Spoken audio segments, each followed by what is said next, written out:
Hi everyone, I welcome you all in the next lecture of stoichiometry and process calculation for chemical engineering. So in the previous lecture, I was discussing about material balance problem based on without chemical reaction, and then I have discussed about the liquid extraction, and also I have solved one numerical. So those who have missed this lecture, just go on my YouTube channel and watch this lecture. This is really important, and I solved really a decent kind of question where I solved three problems in a single question. So this is really good. So in today's lecture, I'll be talking about again the subsequent topics of material balance without chemical reaction, where I'll be talking about the absorption and the distillation operation. And in the more detail, we'll be studying this concept in the mass transfer, where I'll be talking more deeper concept of this particular problem. So let's try to understand first absorption, and then we'll move towards the distillation.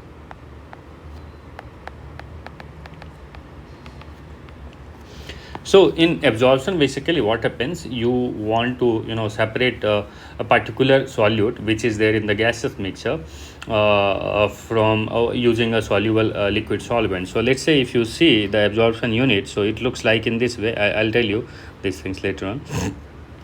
So if this absorption units are there, or absorption columns are there, and basically what happens, a gas mixture will be there here, gas mixture,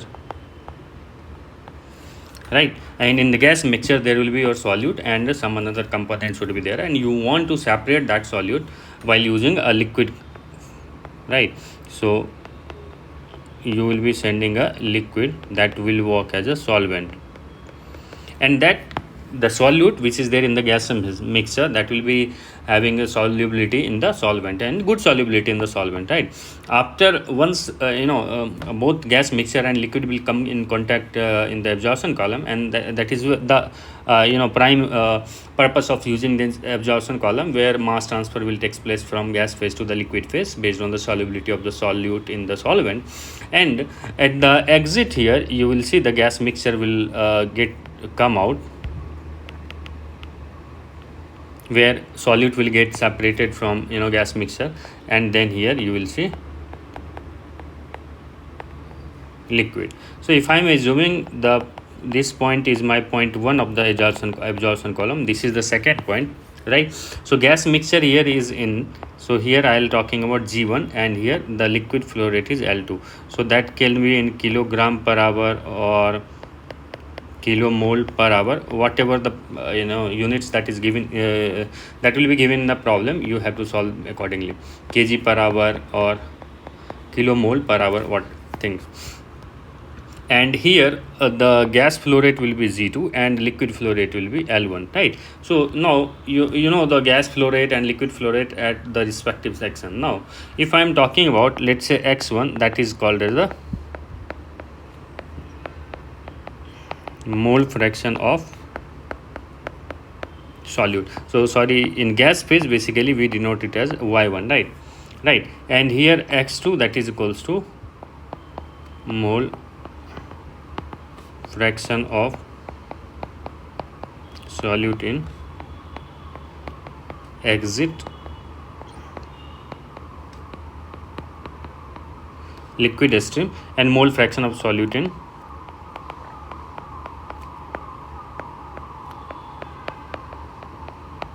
right. And then here you can see that G2, and then there is Y2, and L1 there is X1. So X1 is the mole fraction of the solute in the entering condition of the liquid, and Y2 is the mole fraction of the solute which is leaving the column, something like that. Now one parameter that I'm going to define here, there may be different way of performing the material balance here. Either you can use the mole ratio or mole fraction. So first, if I perform the overall material balance,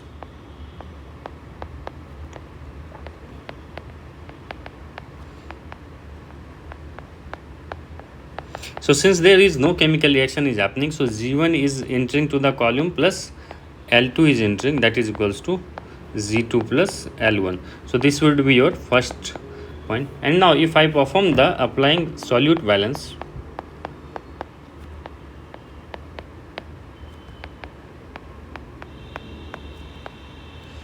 right? So what I can say, that G1 into Y1 plus L1 into X1, that is equals to Z2 into Y2 plus uh, L1 into x1. Is that clear? So this should be your solute balance. So this is based on the mole fraction basis. So sometimes you are supposed to calculate calculation based on the solute free basis as well.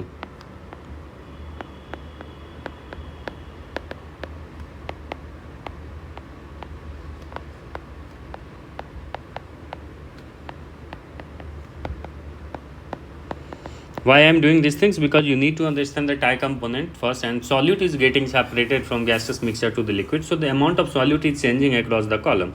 So if you see the concentration of the solute at this particular location, so it is changing, right? So concentration of the solute will be a function of the length in the absorption column, something like that. Okay, this is something you need to understand.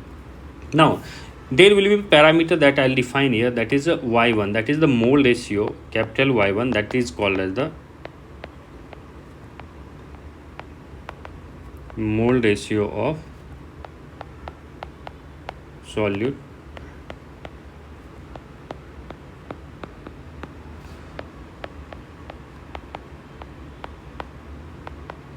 mole ratio. So how we calculate capital Y1? Capital Y1 will be your small y1 divided by 1 minus small y1. Similarly, we can calculate capital X2 is equals to x1 divided by 1 minus small x1. Is that clear? Then we can calculate capital Y2, that is equals to mole fraction of the solute at the exit gas system divided by 1 minus mole fraction of the solute at the exit gas system. And then we can calculate the value of capital X2, that is equals to x2 divided by 1 minus small x2, which is the mole fraction of the solute in the inlet liquid system divided by 1 minus mole fraction of the solute in the inlet gas system. Now then we will calculate the molar flow rate of gas, molar flow rate of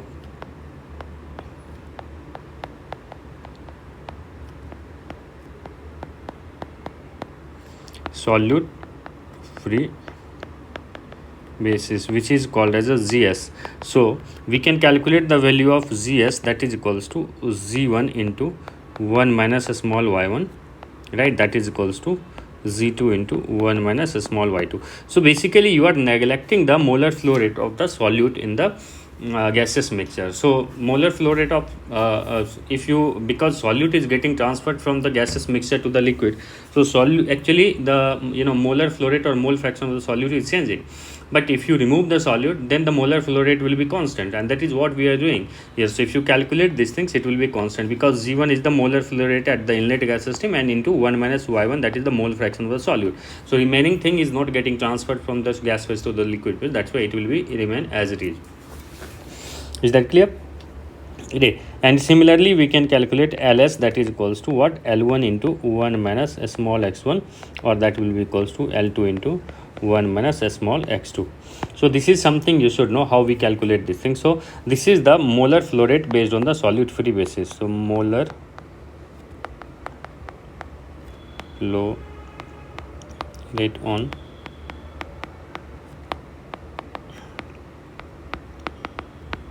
solute free basis. Is that clear? Okay, great. So now if we perform the material balance here, so basically what you will see, that Z1 into Y1, that is equals to ZS into capital Y1, right?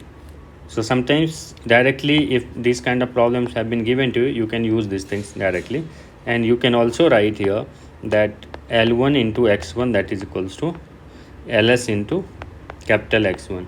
Similarly, Z2 into Y2, that is equals to GS into capital Y2, and L2 into X2 is equals to LS into capital X2. So these are some parameters that let's say you have to calculate some parameters over GS or capital Y1, small y1, something like that, and these things, you can very easily calculate these things, right?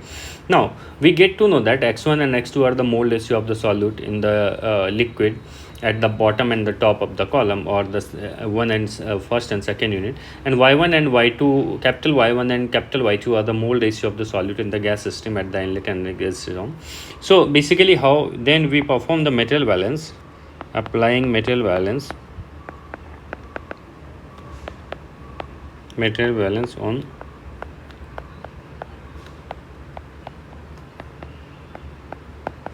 So directly now we can say that Zs into capital Y1 plus Ls into capital X1, that is equals to Zs into capital Y2 plus Ls into capital X1.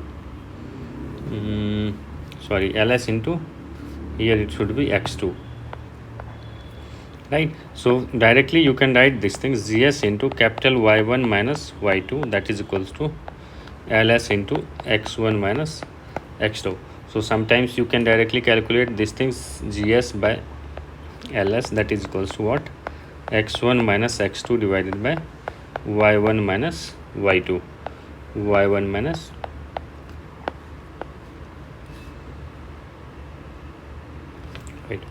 right. And if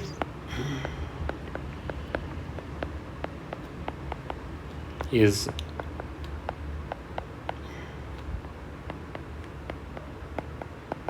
if solvent is free from solute, then what you will see that X2 will be equals to 0. Then here the formula will get transformed into Gs divided by Ls, that is equals to X1 divided by Y1 minus Y2, something like that, right? This is very important thing. And one more thing that I would like to tell you here, so till what time this mass transfer will take place, because the mass transfer operation can reach to the equilibrium, and if it will reach to the equilibrium, beyond that the mass transfer will not play. So let's say here we have the gas solute free basis this one is Gs and capital Y1, and obviously Gs into capital Y2, and here Z2 and small y2 would be there, and here your L2, capital X2, Ls and small x2 would be there, and here your L1, capital X1, Ls and small x1 would be there. So since you can see that transfer of gas is taking place from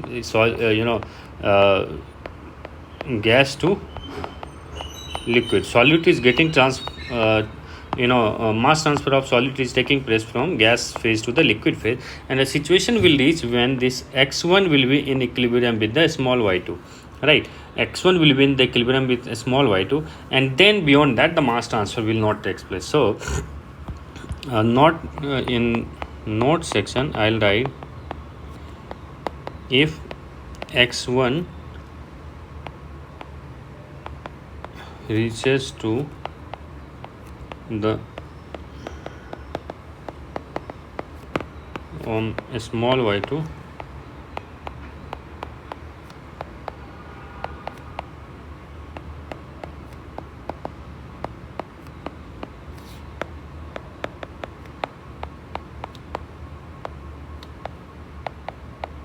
right? Because mass transfer is equilibrium based phenomena, so if it will reach to the equilibrium, then definitely mass transfer will not place, and at this point of time mass transfer will get stopped.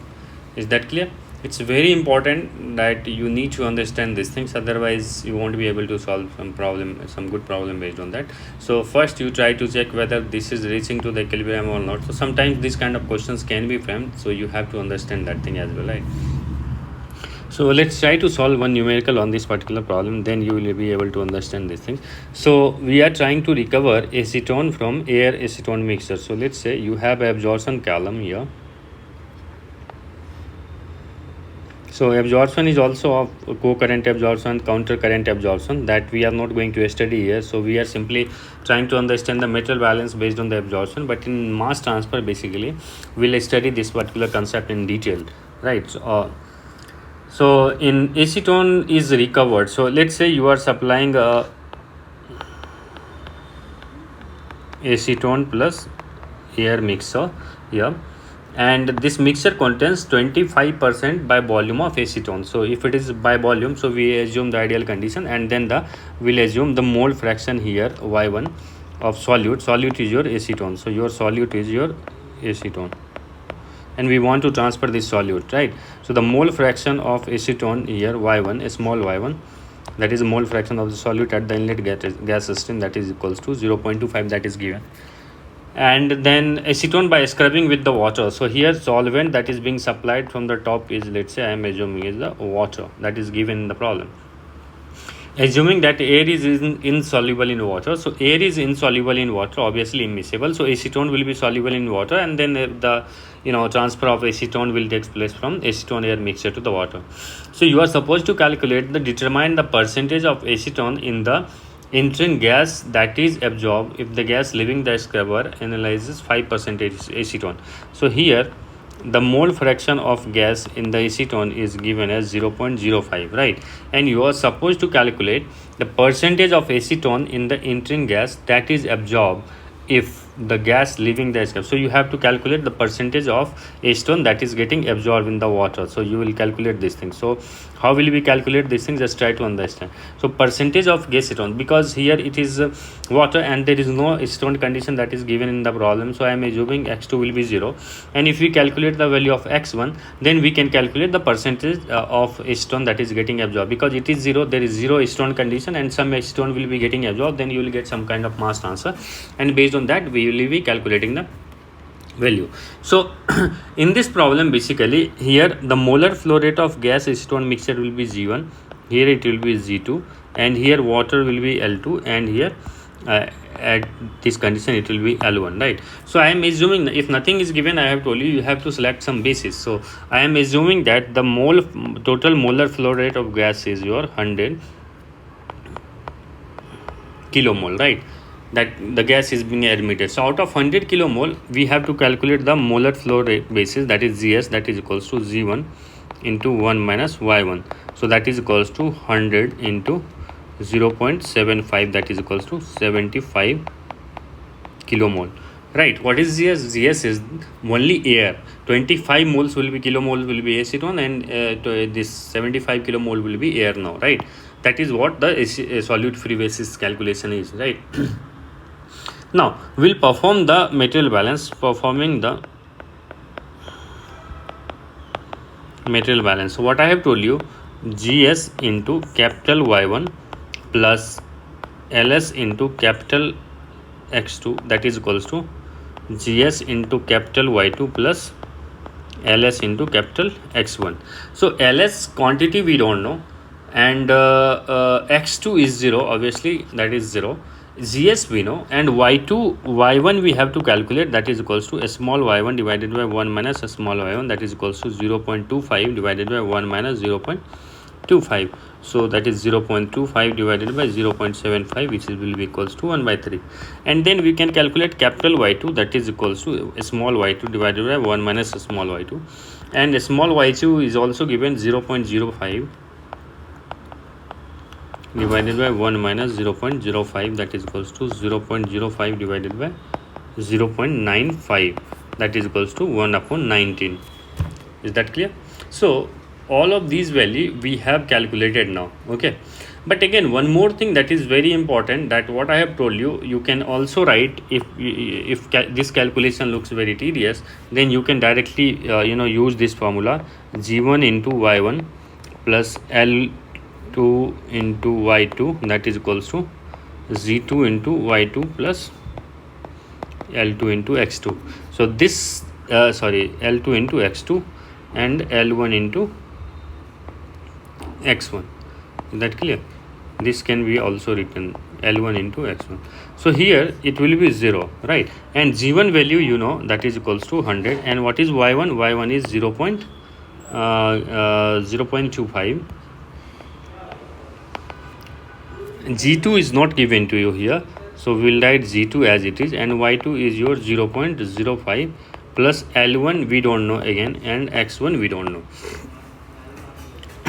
Is that clear? So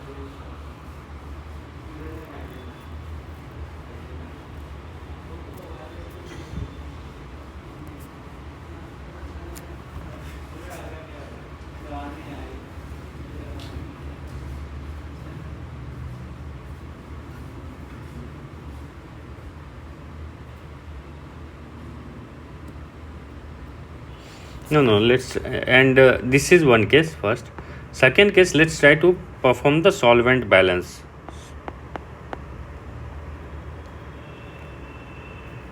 Solute free basis calculation. So we can say that G1 into 1 minus Y1 right? So whatever solute that is going except solvent that is not soluble in the water, so directly it will come here, that G2 into 1 minus Y2. That has been mentioned in the problem as well. So G1 that is 100 into 0.75, that is equals to G2 into 0.95. So from here you can calculate G2, that is 100 into 0.75 divided by 0.95. So this value you will be getting 78.95 kilomole. So once you get the value of G2 now, so then we have to calculate this particular thing.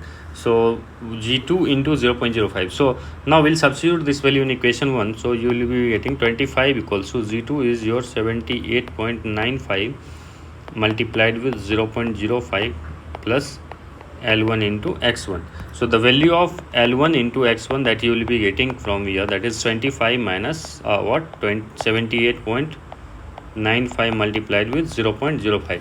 So from here you have calculated the value of L1 into X1. Is that clear? That's a very important thing. So one more thing is that you can calculate these things as well, right? But just try to understand one thing, that in the absorption column,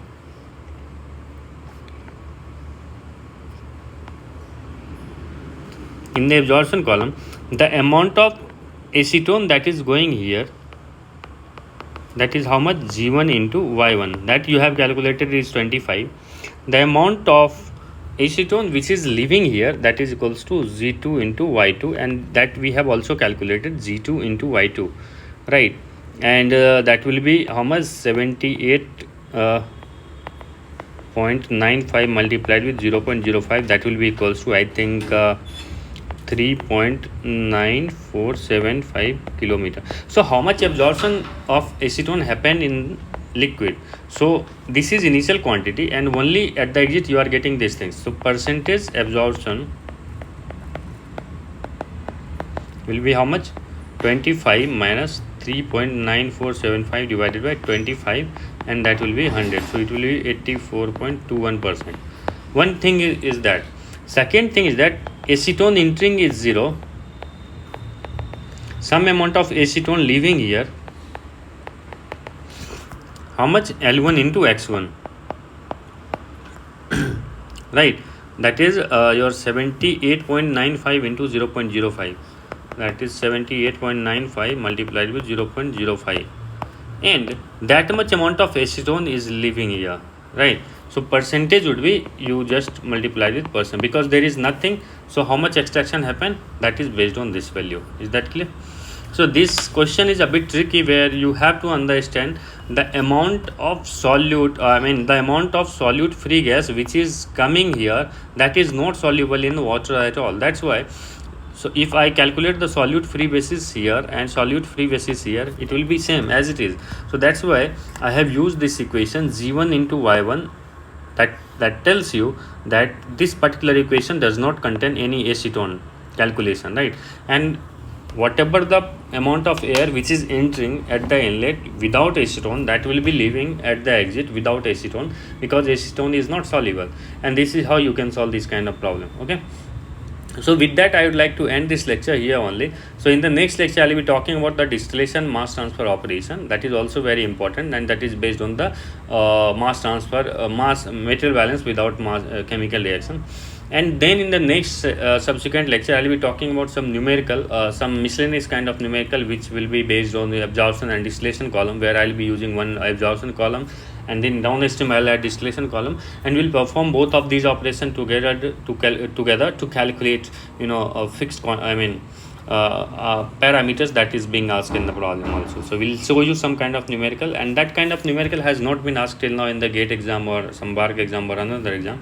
But yes, that kind of numericals can be asked in the future, because these days you can see the syllabus is getting tougher and tougher. So every day they are increasing the level of GATE, BARC and another examination also. And as a fundamental concept also, you should know how we can club different kind of concept in a single problem to calculate another parameter as well. Okay. Thank you all for attending the lecture. See you tomorrow in the next lecture. Thank you.